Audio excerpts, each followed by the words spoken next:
little bit about Scott and April. Scott is the program director and founder of the GCA Center for Adult Autism. It's a program of the Chattanooga Autism Center.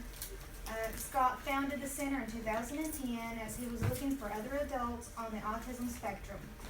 The center has support groups and social events that meet in Chattanooga and Dalton, Georgia. Over the course of this past year, the center has evolved to the point where Scott and April are doing workshop sessions on relationships.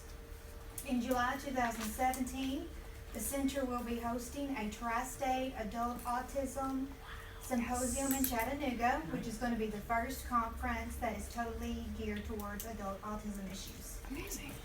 Scott and his wife, April, have been together for over 5.5 years, and they've been married to each other since May of 2015.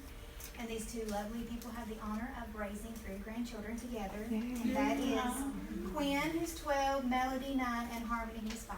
Harmony, I love that. So everybody please welcome. Congratulations. Thank you. We appreciate that. As you alluded to, I'm Scott Kramer. I'm the founder and program director of the GCA Center for Adult Autism. Long story short, I had received a written notification in October of that year, and I was looking for support groups for adults in the autism spectrum. Well, I'm going through downtown Chattanooga to all these nonprofits, and there's nothing there. So I'm like, well, we got to do something with that. So I found it. And about a couple of weeks after that, that's when I met April, and then I'll let April introduce herself. Okay, well, I'll save the story for later, but I'm April and my last name is Jagger, but we are legally married. I was a teacher for 32 years, and I taught in public schools all over Georgia, and I want to go to Southern Adventist and get a master's in social work, but family has prevented. I applied like 2 years ago and still hadn't started, so, someday. Did you teach all different grades? Oh, thank you for asking. Pre-K through 9, and then college methods classes. I'm with Head Start, so go pre-K. Oh, yeah. My honest favorite was middle school, but I only did it for 1 year, but man. I was reading recovery, corrective reading, so, I love getting kids who can't read at all and getting them all the way to grade level in just a few months. That's pretty cool. All right, basically, as you see, this will be a case study involving 2 adults with disabilities, April and myself. And just so that you know, there are no research studies whatsoever that tie in intentional relationships, and you'll find out what that is here in a second, to autism spectrum disorders.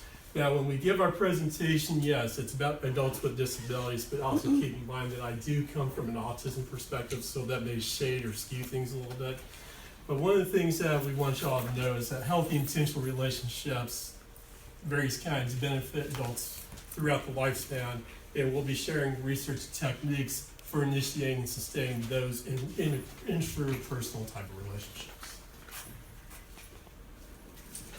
And then basically I'm sure many of you have been to a Chinese restaurant. It could be China Moon, could be Forbidden Sea, whatever, but basically I saw that as take the plunge in a personal relationship, don't be scared. In other words, what does make a personal relationship an intentional relationship? And as you'll see, we got this from the Merriam-Webster's dictionary, and you can read this for yourself. Basically, something that's intentional is basically planned or it's intended. You're going to do it. And a relationship is where 2 people tend to talk to, behave, or deal with each other. So long story short, there you have it right there. It's basically 2 people who talk to, behave, or deal with each other in a way that's planned or intentional. And as you can see, it can be any type of relationship or backstage. Oh, okay. Yes,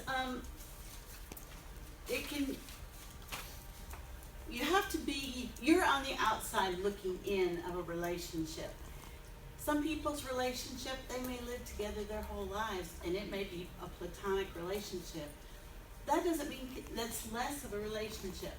you know, some disabled individuals, some autistic individuals are asexual, and that's A-okay, you know, as long as it's okay with both of the people in the relationship. So we are talking about planned relationships, long-term committed relationships, but they may or may not be romantic or sexual. And so basically, I'm not gonna go through all this stuff. You have it on your handout so you can read whatever you want. Just some of the things that I find out was really interesting about this. As most people know, about 1 in 5 people here in the United States have a disability. That number goes down to... Oh, we're sorry about that. That's okay. Go ahead and take one of these and pass Oh, it around. I thought the moderator had one, I'm sorry. We'll go ahead and wait here for that. No problem. Thank you. Did you have to begin with? I must have. That happens. I was like, why is somebody following me along? My handout. So, one thing that we're especially concerned about is when there's a disability in the family. Now, that also includes children. There's about a 90% divorce rate. There's about an 80% divorce rate for adult when at least one of the adults on the autism spectrum is on the autism spectrum. So, you know, we're really concerned about that. This idea that that love and marriage relationships just happen. Well, that might be somewhat true for neurotypical people. That is not good for people with disabilities. These relationships need to be carefully planned. So that was our main concern in this presentation. Very much so, but if you look at the last statistic, just go all the way down there, the lack of a social relationship, and again, this can be on any level, similar to what April talked about. If you look at the damage is equivalent to smoking 15 cigarettes a day. Long story short for myself, when I was diagnosed in 2007, I was in a committed relationship with someone else who was a licensed physician.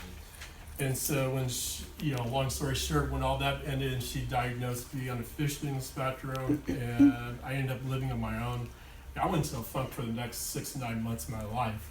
And I can only imagine what I was going through at the time. And if I'm going through like that, imagine all the other people that you're probably working with, adults and that sort of thing, could be going through the same thing. This is sort of our new thrust, is looking at the lack of relationships with people with disabilities as a health issue. Yes. Because, I mean, the statistics just came out that people on the autism spectrum die 20 years sooner than other people. And this is one of the main things that sustains life, is close interpersonal relationships. And so the outline of our presentation will be looking to what initiates and builds an intentional relationship, how to sustain it, and then from a social work standpoint, how do you support those intentional relationships that adults have that have various disabilities. And then we look at the various research which is scattered all throughout the presentation. And so basically everything starts with the true north compass that's within every person. Basically, it's the idea about living a purpose-driven life. What is your purpose? What is your personal mission statement? What are you passionate about? What drives you? What makes you the person that you are? And so with that the passion and the purpose is the idea of the flow diagram that you see there. It's the idea about being in a zone. What drives you every day? And so there's basically 2 questions, and I'll have your goal. I do want to comment on that, which what brought Scott and I together was our mutual interest in autism. I had a 15-year-old daughter. He was an adult who'd just been diagnosed. So, he'd been in a depression and then he'd come out of it and started GCA. So, we automatically had such a connection and such a common purpose and drive in life. And so you want to think about that with your clients. What really drives them? What person could they connect with that there would be synergy that would make their life and the other person's life even stronger? Is, you can do some of that yourself, of putting friendships together.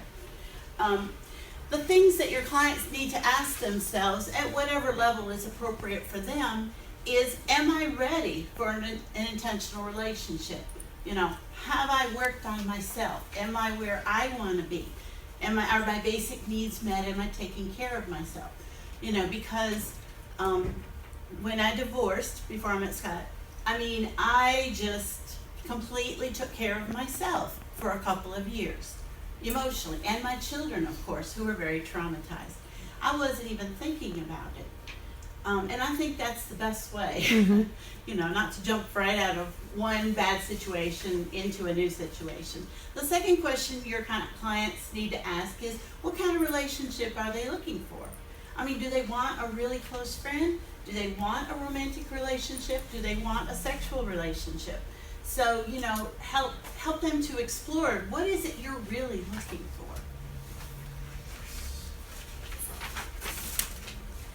And then, where will somebody find one of these type of relationships? There's a couple, I've listed like 4 or 5 different things. Social media, online dating sites out till April, and I found each other. We're looking at things like community events. There's community events going all the time. You look at the Chattanooga Times-Free Press, or if you're from Dalton or Cleveland, whatever, you look at that town's newspaper, there's community events listed all the time. And again, it could be a special interest that someone has, could have something that's involved trains or whatever. You know, there's the idea about work and volunteering. People meet through there, but they don't think, especially when it comes to volunteering, you know, the idea how people get together for a common purpose. Could be, you know, they volunteer for the Chattanooga Food Bank or something like that. You look at support groups. I don't know what goes behind the scenes between the support group meetings that I run, but I've heard that there's things that go on. And then there's other possibilities. So you can kind of see, we have things like potluck dinners with our support groups, so that's a great way for adults so they can meet each other. I was going to quickly tell you how we met. We actually met, there was a chance on the online format to say what you're looking for. You're looking for a friend, you know, relationship, marriage, whatever. And I was looking for a friend who would reintroduce me to the Chattanooga area. I went to UTC, but I've been away for 30 years. So, and Scott at that time didn't have a car. He was Sierra Club treasurer and he walked everywhere. And so I knew that he'd really know the city because he walked everywhere. And also the activism that he had in the city. So, you know, we just started talking online and it went from there. Scott has a nephew who is in a relationship, and he and his fiance are both lower functioning. They met through work at their workshop. So, and then with the support of their parents, they were able to, at this point, they're living together, you know, where they were both in group homes previously. So. All right. And then I'm not going to go over this entire slide, but I will go over the bullet points of this. You know, there's 2 things that people need to take into consideration. The first of all is the flexibility about disability. And you think, if you look at the part that's bold there, the cultural stereotypes and prejudice, how they continue to exact a high cost. What I mean by that is that when you look at how children with disabilities grow up, they're prejudiced, they're marginalized for various reasons. Those things go on to adulthood, and as such, the stereotypes that they might have had about kids carry on as well. And if you look further down, it also says the idea about conferring patronizing assumptions about the real reasons for the relationship. In other words, you know, you might hear people talk about somebody who's an adult who has a disability talking about why you're there because you want somebody to feel sorry for you or whatever. Okay, this is my slide then. Yes, sorry about that. Yes. The first thing that your clients need to do is be open-minded. Open-minded about whether or not their partner or their friend might have a disability or not. Also, their parents need to be open-minded because when Scott said we both have disabilities, mine is ADHD, but I can basically cover. I mean, I think a lot of kindergarten teachers have ADHD probably. You know, it was mostly difficult in my home life. But, my mom and nobody really considered me as having a disability. So when Scott and I were friends for several years, And then we began a romantic relationship. My mom was like, how? How could you possibly do that? You know, and you know, Scott is much more smooth and polished now than he was 6 years ago, and so am I. You know, much more healed because of the relationship we have with each other. So that's one thing. Don't close your mind about. I mean, a disabled and a non-disabled person can have a great deal in common. Two disabled people can have a great deal in common. So, you know, don't be patronizing. And don't think, I have a very close friend who is, I'm not sure, probably intellectually disabled, very close. And again, my mom, who has been a teacher all her life, she's a great person. She's like, why do you hang out with her? I know you pity her, but I'm like, what? She's one of my best friends. She is a wonderful jam-up mother. And for me, that's huge. So, again, that was just what I wanted to say about that.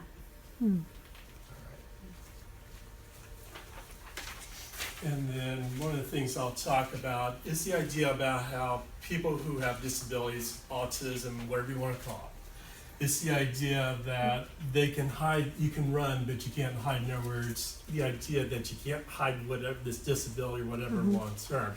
From an autism perspective, it's the idea, and the reasons why they try to hide it is if they try to disclose, it's the idea about feeling awkward, or you're judged by autism or whatever it is that you have, and people don't like that.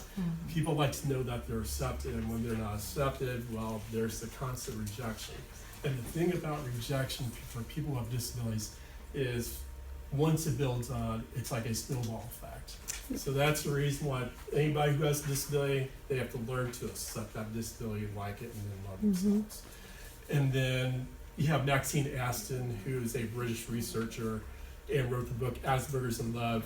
She talks the idea about how men on the autism spectrum, I don't know if this is totally true for men who have disabilities, but for men who have autism, it's the idea about sealing the deal. It's like the idea about trying to get to the so-called finish line, if you want to call it that, or trying to get to the end of it, and thinking, okay, once they see the deal, then they're fine being in a relationship.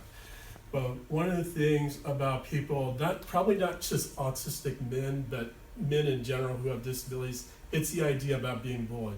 You look at a boy who's in a wheelchair, may have been bullied, may have been teased about, you know, being in a wheelchair, whatever. And then the idea about the history of being bullied, it's the idea that it impresses person being wife, partner criteria. I'm not exactly sure what I put that down. Okay. So we'll skip that. Just move on. Email me on that if you need to know what that is, and I'll get right back to you.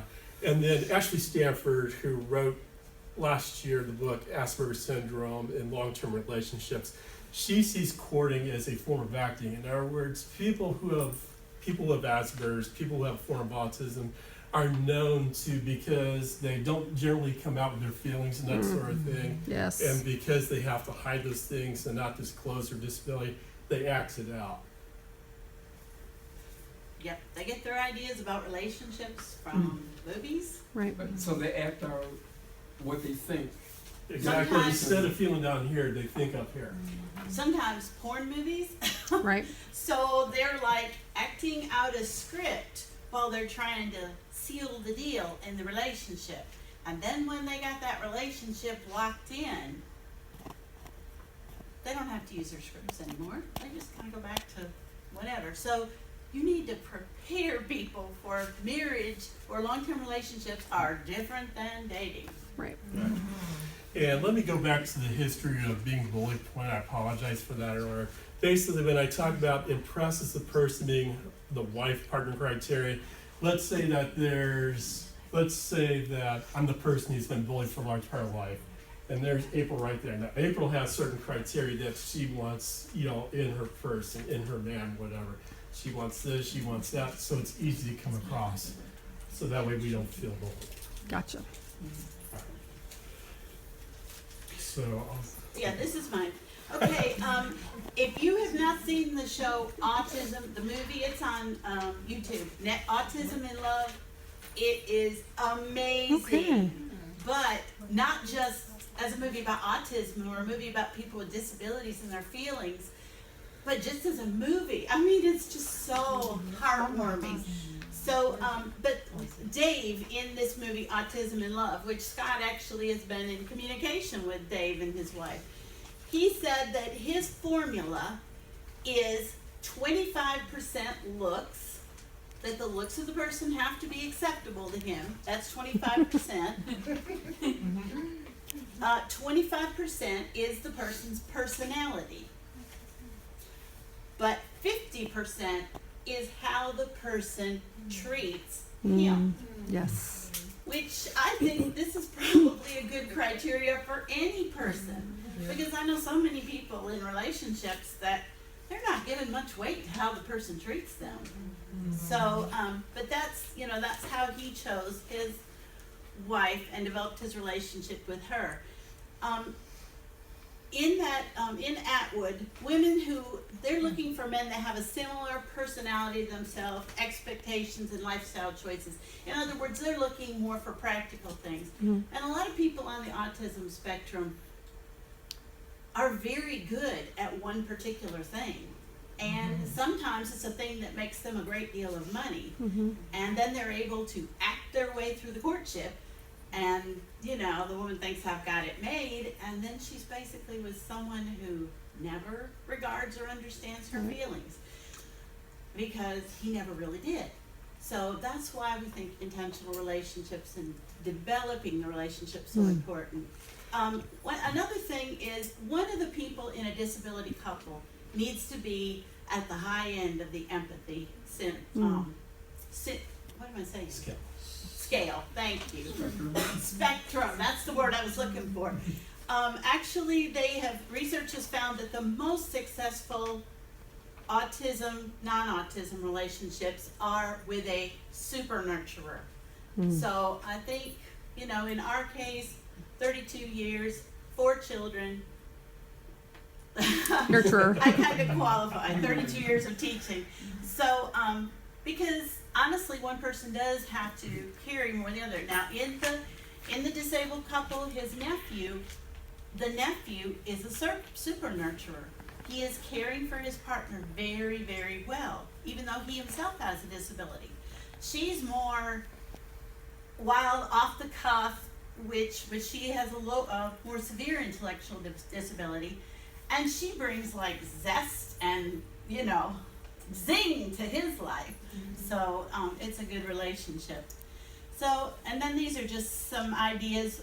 Some animals are very important. It's really good to match up people with similar special interests. Are these all books that you have listed here? Yes, they are. Yes. Like even you talking about the Autism in Love? Is that? No, that's on YouTube. That's on It's a YouTube, you can rent movie. it, buy it. It's a movie. Okay. It's a documentary. Then everything else is. Is it in Yes. here? I have a reference sheet, and also if you look Yes, toward in the end the of your thing here, there's like a page list full of references. Okay. Awesome. And then let's go to disabilities in general. Basically, it's just overall woman, you know, they're looking for somebody they can trust, the respect issue, wanting to get to know them, taking the time to do that, looking for that companion, someone to do things pretty general. Us guys, the love, honesty, the compassion, compatibility. The 50-50 two-way street, I'm not necessarily buying to that per se, because people talk about 50-50 relationships and that sort of thing, so where is 50-50, that sort of thing. As April has alluded to in the past, it's 100-100. That's It's a it. totally buy-in. Right. Totally buy-in. And then one quote that I'll mention from this young lady here who has muscular dystrophy. She emphasizes the part about, you know, she likes the fact that we're a team, you rely on each other to overcome whatever life throws at us, and so that's what makes her happy. And I just wanted to stress that. And that is exactly what we do, because about 8 months after we met each other, my daughter died, and she had 5 children, and then in a few months, I mean, Scott actually, the father hid with them He was responsible for the death. And then Scott found him through research, and then I got custody. So, That's you know, amazing. we've been through so much together. Life has thrown so much at us. And then for people with disabilities, not just autism, but for people with disabilities in general, the idea about needing to progress at a slower pace, and I'll mention, I've been married twice, divorced once. First marriage is pretty rushed. My first wife I met online, we saw each other, every other weekend for about a year. About 2 months after first talking with her, I proposed to her, which was a big mistake. But didn't realize because no one said, well, you shouldn't be doing this, but I did.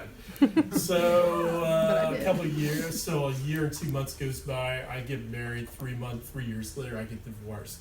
And it just wasn't a good situation for myself. Now, the second marriage, which is to April, she's already alluded to the fact that we knew each other for like 5.5 years or whatever, 4.5 years, 5.5 years before we got married. So we've taken the time. We worked. The thing is, when you're working with your clients, that sort of thing, make sure that they take the time to get to know other people, because there's nothing like a rush marriage. It's very important that they see each other in a variety, Yes. a huge variety of circumstances. That they see each other under pressure, that they see each other sleepy and sick and all these different things, because they're not going to be anticipating that. So it's just so important to slow it way, way, way down. And again, talking about his nephew, the parents, the mothers, they had a powerful incentive. We had to jump through all these hoops to get out of group homes and to get in the same place together.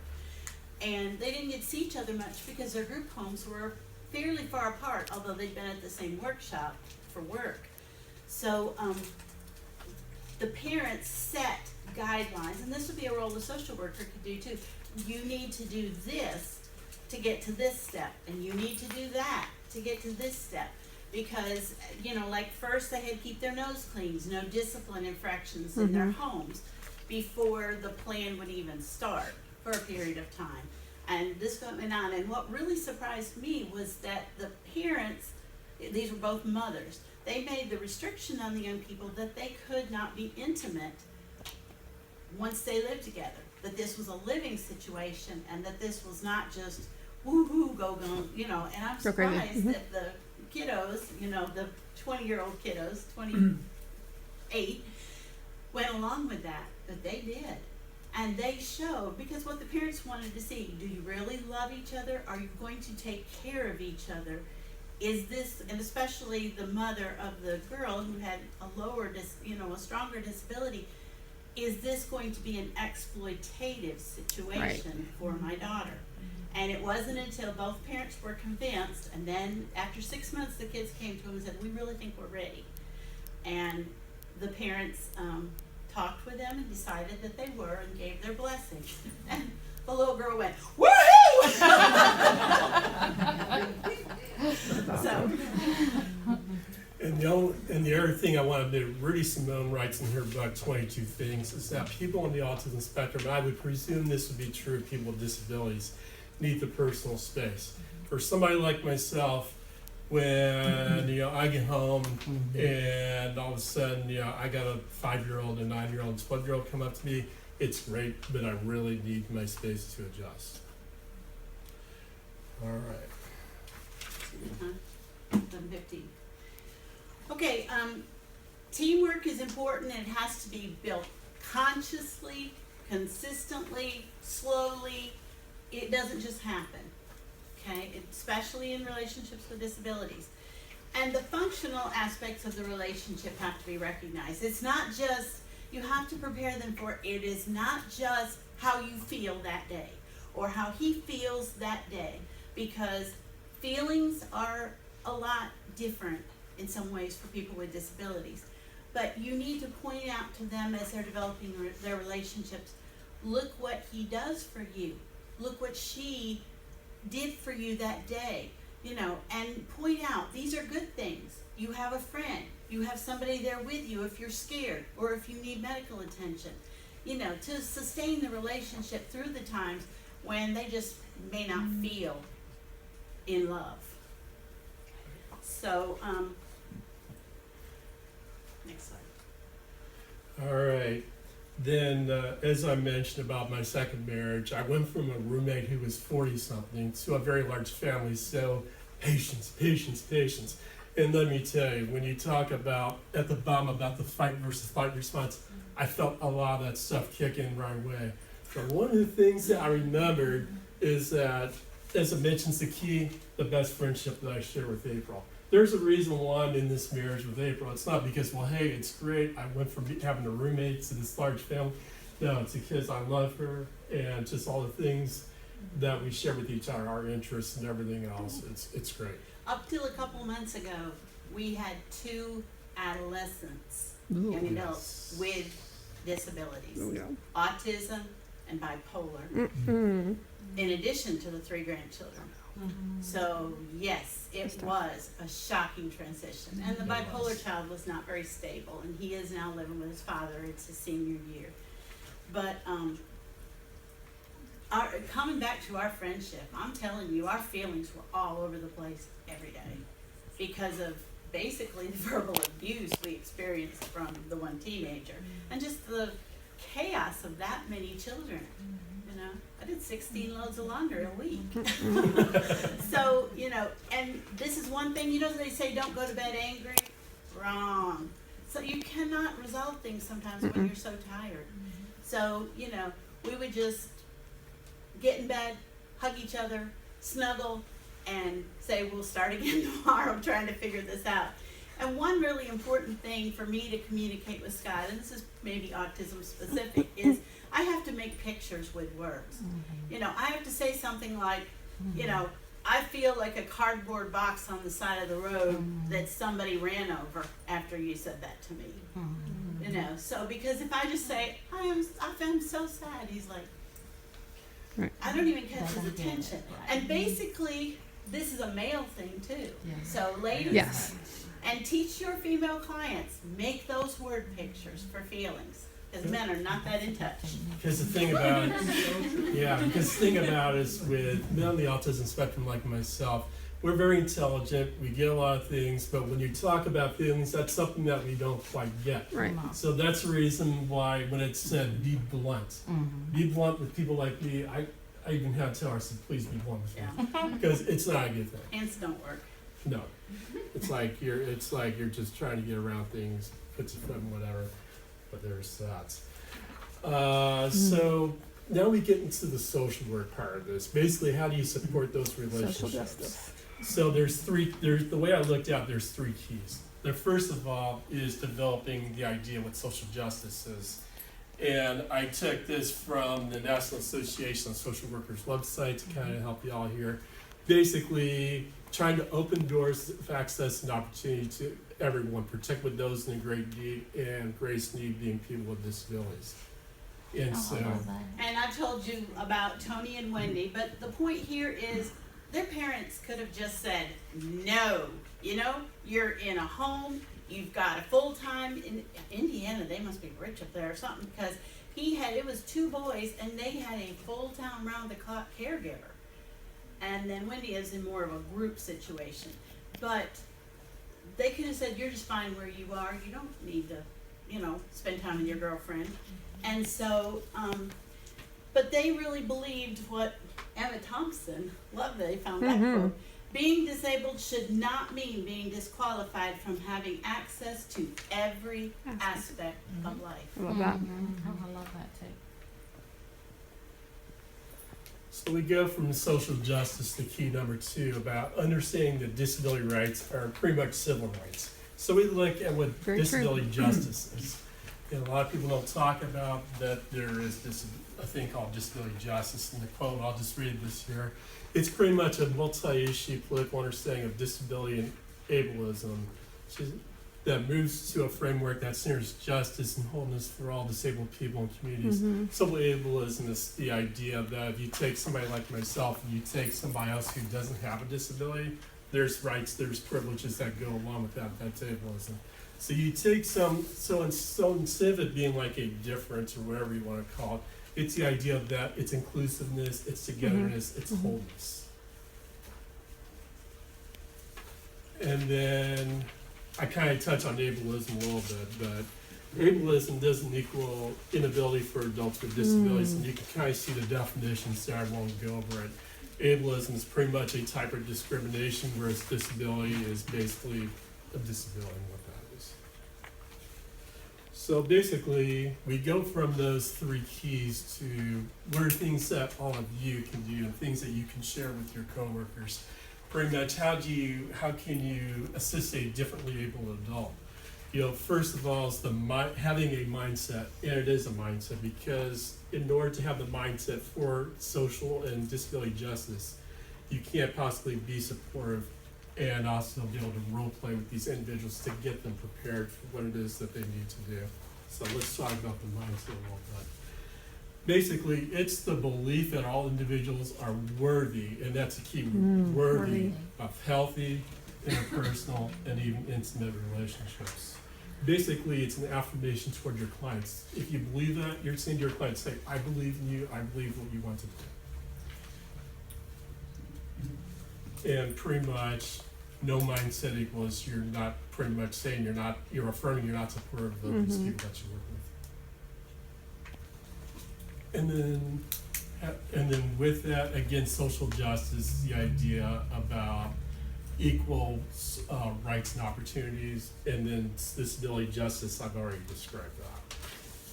Okay, this move toward full and inclusive relationships for people with disabilities goes along with what's going on in the disability community as far as employment. Right. You know, we're moving to community-based employment, community-based living, and, you know, living in relationship with another person, disabled or not, is part of this spectrum we're moving from having canned living places and workplaces and relationships, not necessarily of the individual's choice, to more openness and diversity and choice for people as full human beings.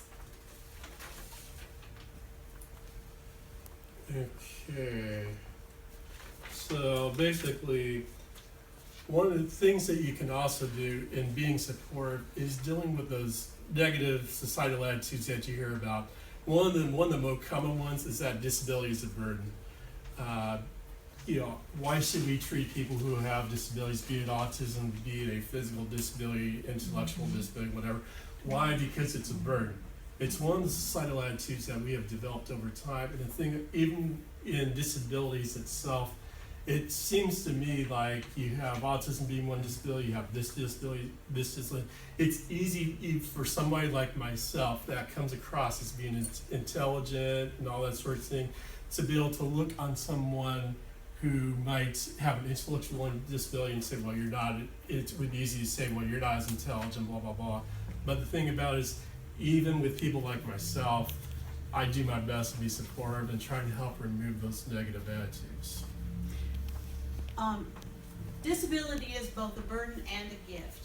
Often people with disabilities have unique skills and talents to them. Our youngest grandchild is disabled. She was born with agenesis of the corpus callosum, which means the two sides of her brain are not joined. She's got some benign tumors. Basically, when they looked at it prenatally, they said, there are things there in the brain that shouldn't be there, and there are things that should be there that are missing. And we knew that prenatally, but the mom, my daughter, was basically running from family violence, you know, as long as she lived, 8 months of the child's life. And then, you know, she was absolutely neglected in the setting she was in for about 6 months until I got custody. So she had never seen a doctor. She had never had formula since her mother died when she was breastfed. So, you know, I got a baby that was completely floppy, couldn't hold her own head up at 14 months, the size of a newborn, you know, and she did not walk until she was 2.5 years old, and she did not talk until she was 4.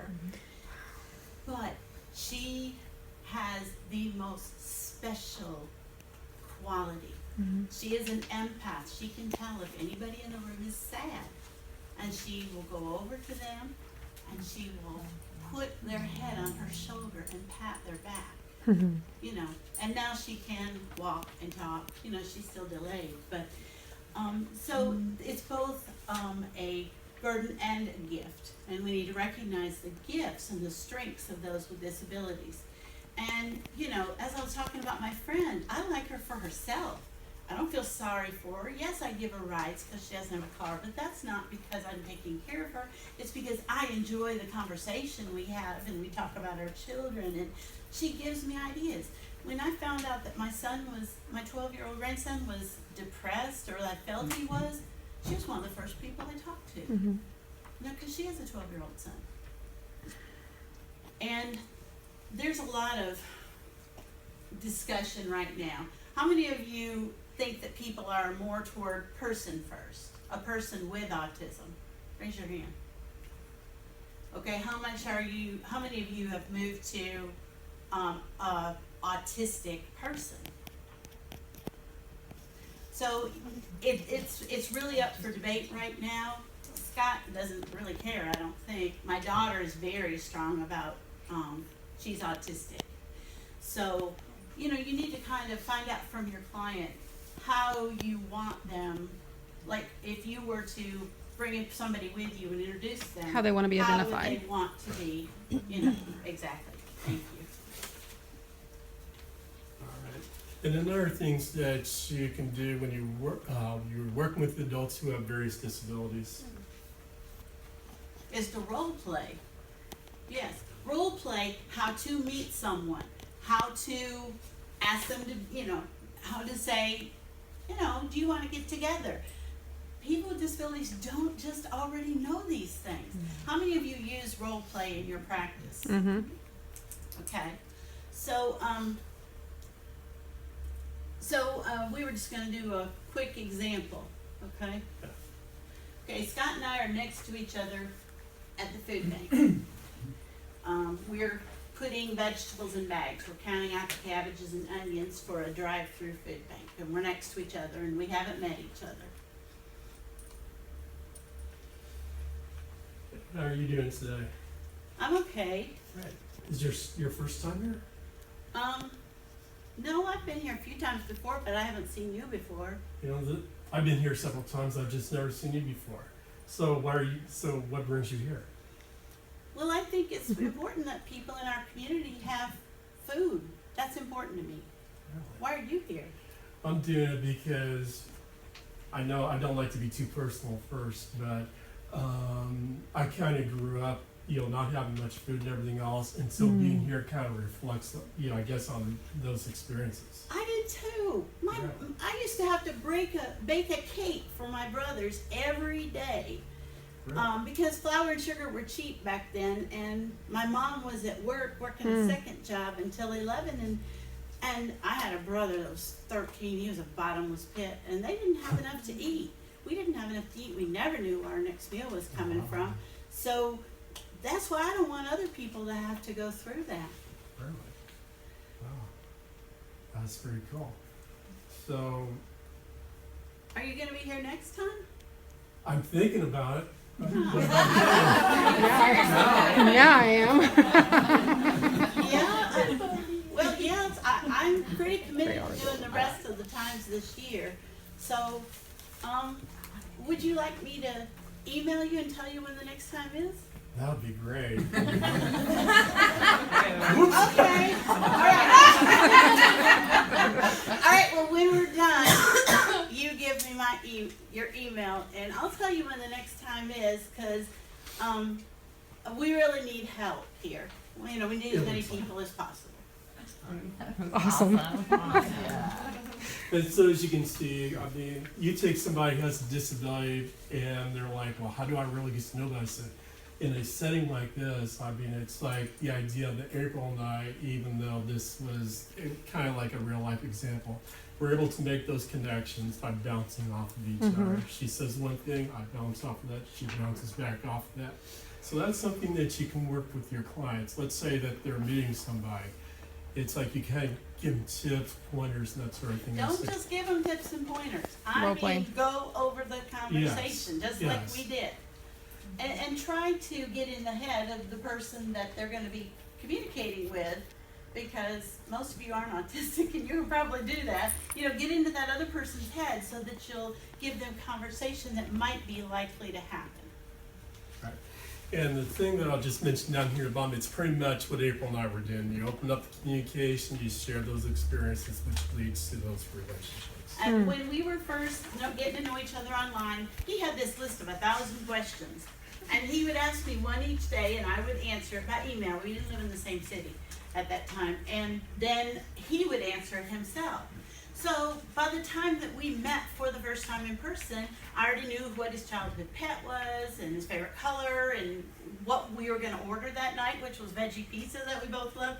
So that was one way that we planned our relationship. A second way that we did it was and this may or may not be appropriate for your clients, or maybe at a simpler level, was to, we read books, underlined, wrote in them, and exchanged them. Because even though we had no intention of being married or even knew if we were gonna have I could tell when I met him, I wanted to be friends with him for the rest of my life. And we wanted to build that relationship very, very strong. And we even talked about how we were gonna fight. And then we didn't for 4 years. But it's come in handy quite a few times. Awesome. Oh, right here, one of the things you need to tell your clients is no over-the-top stuff, okay? Because Scott's signature first date move was a dozen roses. Whoa. That's way over the top. So, and I know Tony, it's always, you know, diamond jewelry, or, I mean, whatever little money he has, he tries to just wow his girlfriend. So you need to really encourage him not to do that until they're in a serious relationship. And work with adults on what is appropriate. Of course you know that. You know, it's not appropriate to talk about people's body parts and, you know, what are appropriate. And you might even give them a little list. What are the appropriate topics for conversation? Because they may not know.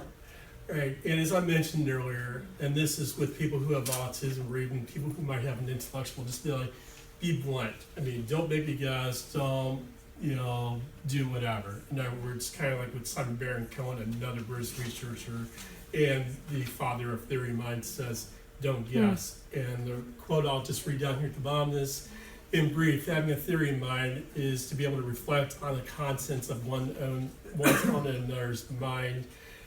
Difficulty to understand that is a core cognitive feature of autism spectrum conditions. Are there references or books you talked about? Okay. Conversation starters, that sort of thing for autistic? Wow, that's a good question. You know, some kind. You know what I'm saying? Some kind I don't know where you got the 1,000 questions, but those were Basically, really good. that's one of those things, if anybody wants to email me, just email me, because I don't have that information on me right now. I can get that question, I can get that Email information. will tell you. There is a book called, oh, I know what it is. You might want to write this down. It's called Intellectual Foreplay. And that is exactly what it's about. It's, you know, getting your minds to before your bodies. Okay, the next slide is the references. That's a book. Yes, it is. Intellectual Foreplay. And there are other books about questions in relationships, but you know, I cannot believe the people that get married that really don't know anything about the other person except maybe what they like in bed. I mean, it's just, they don't know about their childhood, they don't know about their family, and they're shocked when they meet the in-laws. They're like, these people raised you? You know, because those stories have never been shared. So there are the references that we have talked about in this presentation. And basically, just to go over the summary of this, we talked about initiating, building, and sustaining an intentional relationship. We talked what this type of relationship was. In part, we educated social workers about, you know, how to support those type of relationships. throughout this presentation, we shared findings on research. And then at this time, we'd like to open it up for discussion if you have any questions for both And if people you'll as switch well. to the next slide. There's our contact Yes. information. We also gave you business cards. We are available especially by phone or email Yes. or CAC Facebook. Mm-hmm. So, thank you for coming today. Thank you. How open are you to talk about your personal experience with, you said you didn't get diagnosed? I don't do diagnosis. No, He no, wants to know your story. your personal story. Oh, how I was I mean, diagnosed. how did you know that, I mean, He'll tell you was everything. there a revelation or a realization that came to you? His- How old you were maybe? Well, I was 40 years old, so I was later in life, one of those later in life adults that was diagnosed in the autism spectrum. What happened was I've been fired for more times than I don't know how many count, but I've been fired a large number of times. And at the most recent time, I've been fired from a prominent nonprofit. I won't mention which one it is, but I've been fired from a prominent nonprofit. And so I was talking with my then girlfriend, who is a licensed physician, and she diagnosed me unofficially as being on the autism spectrum. There's two things that usually happen when someone's diagnosed with a disorder. Usually they're like, oh my gosh, it's a relief. It's like this big weight comes off. Or they do what I did, which is the woe's me attitude. It's like, woe's me that you tell me that after all these things I've accomplished and all these years now you're telling me I gotta deal with this thing called autism. That's pretty much how it was. But the thing about it is, even when I was diagnosed unofficially, I'd never received any written documentation whatsoever, and that's what I've been seeking for. So for the next 3 years after that, I went to and fro in Tennessee and Georgia to try to get a official diagnosis, and I was able to do that. VR, finally, Georgia VR, diagnosed. Oh, even though vocational you lived rehab? in Tennessee. Yeah. Okay. So, And I'll share my own experience with I have a 15-year-old on the spectrum with Asperger's. And he was identified with ADD in kindergarten. His initial evaluation was for autism spectrum, but he didn't meet criteria, and this was in Texas. And so for many years, and initially I was like, how dare you think my child is autistic? Like I wanted to scratch her eyes out. I was mad. And so he had a diagnosis of ADD and, was served under special ed for many, many years, was evaluated at reevaluation time many, many times. They always evaluated him for autism spectrum, and he could never meet criteria. And so we moved to Chattanooga, and he was at East Hamilton, and he was evaluated and finally was identified. And it was almost like we were so grateful because it was like the pieces of the puzzle fit, because there were so many behaviors we were seeing that didn't make sense about ADD and that kind of thing. So his diagnosis happened later on as well. But on the other side, I have a child that has autism, and he was diagnosed at 18 months old. And I have a child that has Asperger. So this is all new because now my older son that is full autistic is coming to the time of college. He's 18, right? Yes, he's 18 years old.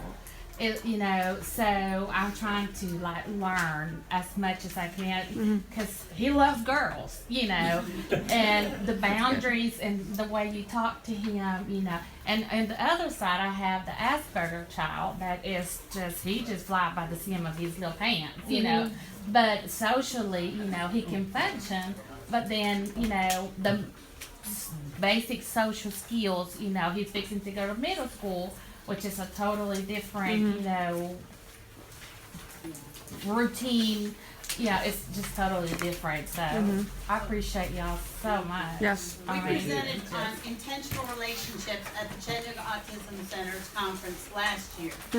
Our next year's presentation is Sex on the Spectrum. Ooh. Oh, Oh, you're interested in that. when is the day? It's always Friday, April it's in April. 21st, 2017. We didn't go to the conference this year. We go every year, but we didn't go. I used to go at. And I would give anything if I had these resources to give to his girlfriend. He had a serious relationship in college, and she, bless her heart, even bought him the love languages book. He Yes. said, will you please read this? Uh-huh. You know, and he just couldn't take those steps that she needed him to take. And they were together for like 3 years. Wow. And she was ready for more of a relationship, and he just could not go there. And the only time I've seen him actually weep since he was a little bitty guy, he always had his emotions very controlled. Once he figured out how to control it at about 7, how to rein Right. himself in and use the tools we were giving him in therapy to stay where he needed to be. So is he on the spectrum? Yes. Does he attend any support or social events No. for Right. people? Well, I Come know. on. I'm so excited. Right. we are very excited. We have lots of guys and gals in that age, more guys and gals, of course, in that age range. But you know, and Do you guys have things for adolescents, That's what or is I it was just gonna adults? There's a the CAC has a teen group. They do. Yes. Yeah. Okay. But once a person is in that thinking about career and transition, they're welcome. Okay. You know, so So 16, thank- 17, 18, Yeah. when you think they're at that. Okay. Very good to know. Thank you guys so much. You're Thank welcome. you. and do y'all do a lot